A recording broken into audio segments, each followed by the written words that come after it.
तो hello friends, आज हम इस वीडियो पर रिएक्शन देने जा रहे हैं। इजराइल और फिलिस्तीन के युद्ध में बड़े बड़े लीडर का भी एंट्री हो चुका है, तो देखिए क्या होता है आगे। इस युद्ध में भारत ने क्या क्या है वो अंत में आपको मिल जाएगा। इजराइल और फलस्तीन के बीच बड़ा विवाद चल रहा है। इस बड़े विवाद के बीच ये विवाद इतना ज्यादा बड़ा इसलिए हो गया क्योंकि इजराइल के मासूम लोगों को मारा जा रहा है, काटा जा रहा है, जिनका कोई कसूर नहीं। हमास के आतंकवादी इजराइल के सेना से तो लड़ नहीं सकते हैं और इसीलिए इजराइल के लोगों पर हमला कर रहे हैं जिनके पास वेपन नहीं है। यही कारण है कि बहुत दुख भरी वीडियोस निकलकर सोशल मीडिया पर सामने आ रही हैं, जिस वीडियो को देखकर एक दिल बैठ जाता है।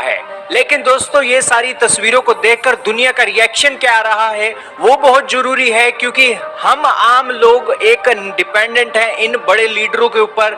जो बड़े लीडर हमारी एक किस्मत का, हमारे भविष्य का फैसला लेते हैं, क्योंकि अगर इन लीडरों की सोच नहीं बदली है तो हमारी कैसे बदल सकती है। सबसे पहले तो दोस्तों आप ट्वीट देखिए पीएम मोदी का, जिसके अंदर पीएम मोदी ने कहा है कि मैं इस घटना से बहुत शौक हूं, और इन्होंने इस घटना को सीधे सीधे अक्षरों में टेररिस्ट अटैक बोला है। और इसी के साथ उन्होंने कहा है कि हमारी संवेदनाएं हैं जिन्होंने इस घटना के अंदर अपनी जान से हाथ धो लिया है। और इसी के साथ भारत जो है इजराइल के साथ सॉलिडेरिटी में खड़ा है।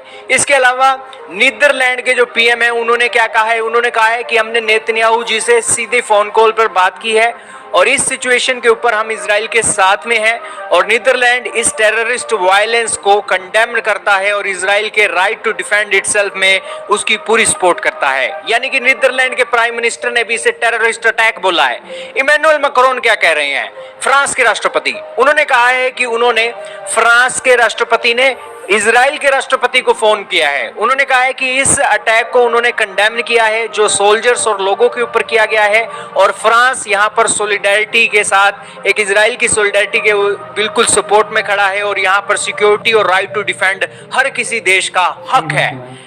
अब दोस्तों बात करते हैं यूके के प्राइम मिनिस्टर ऋषि सुनक की। उन्होंने क्या कहा, उन्होंने कहा कि ये जो एक घटना हुई है, एक बहुत ही दुखद दृश्य देखने को मिला, जो हमास ने ये कोवर्डली तरीके से अटैक किया है। हम पूरी सॉलिडेरिटी दिखाते हैं इजराइल के पीएम को, और ये जो घटना है इस घटना के ऊपर इंटरनेशनल पार्टनर के साथ हम लगातार कोऑर्डिनेट और सपोर्ट के चलते लगातार 24 घंटे कांटेक्ट में है। इसके अलावा अमेरिका के राष्ट्रपति जो बाइडेन ने क्या कहा, उन्होंने कहा कि मैंने इजराइल के प्रधानमंत्री से बातचीत की है, और ये जो एक हमास का टेररिस्ट अटैक है इजराइल के ऊपर, और मैं अपनी सपोर्ट और अनवेवरिंग कमिटमेंट दिखाता हूं इजराइल की सिक्योरिटी को लेकर, और हार्टफेल्ट कंडोलेंस देता हूं उन फैमिलीज और लोगों को जिन्होंने अपनी जान खो दी है। ये बात आई है अमेरिका की तरफ से।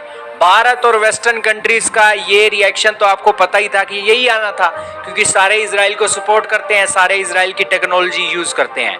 लेकिन मुस्लिम कम्युनिटी के जो देश हैं वो क्या कर रहे हैं, सऊदी अरब, कतर, ईरान इजराइल की सपोर्ट में ना आकर कह रहे हैं कि इजराइल तुम ही दोषी हो, तुम ही सारी फसाद की जड़ हो।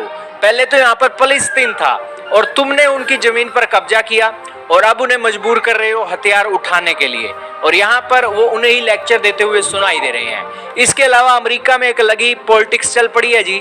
रिपब्लिकन डोनाल्ड ट्रंप की जो पार्टी है वो जो बाइडेन को ब्लेम कर रहे हैं कि और दो ईरान को डॉलर, हाल ही में प्रिजनर्स को छुड़ाने के लिए ईरान को बिलियंस डॉलर मिले हैं, और यही कारण है रिपब्लिकन ने राजनीतिक मोर्चा छेड़ दिया है कि और दो ईरान को पैसे दोगे तो इसी तरीके से अटैक होगा। इसके बाद दोस्तों जो मामला हाथ से जाता हुआ देख तो सऊदी अरेबिया यहाँ पर बीच बचाव करने के लिए आ गया है। सऊदी अरेबिया ने क्या है कि 2 स्टेट सॉल्यूशन होना चाहिए। ये जो अटैक हुआ है उन्होंने कंडेम नहीं किया है कि हमास ने गलती की है, यहाँ पर अचानक से आकर साधारण लोगों के ऊपर ये अटैक कर रहे हैं।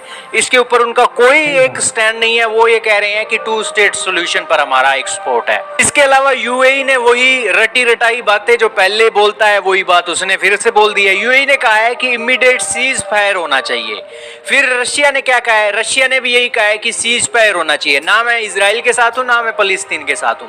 तुर्की वालों ने भी दोस्तों यही बात की है। तुर्की ने कहा है कि ना मैं इजराइल के साथ हूं ना फलस्तीन के साथ हूं, यहाँ पर डी एस्केलेट होना चाहिए, ये जंग रुकनी चाहिए। अब यही पर सिचुएशन के बीच ये सारी डिटेल आपको पता लगी, आपका इसके तो दोस्तों ये बहुत दुखद घटना है, पर फिलिस्तीन और हमास को ऐसा नहीं करना चाहिए। जो भी मतलब आतंकवादी संगठन है सैनिक सैनिक में लड़ता है यार, कभी पब्लिक में पब्लिक को नुकसान नहीं होना चाहिए।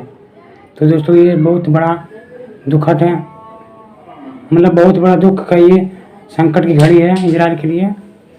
तो हम भारतीय लोग उनका सपोर्ट करते हैं, क्योंकि आप समझते सपोर्ट करने के लिए। तो चैनल को सब्सक्राइब करो और वीडियो को शेयर जरूर करें। वंदे मातरम, जय श्री राम।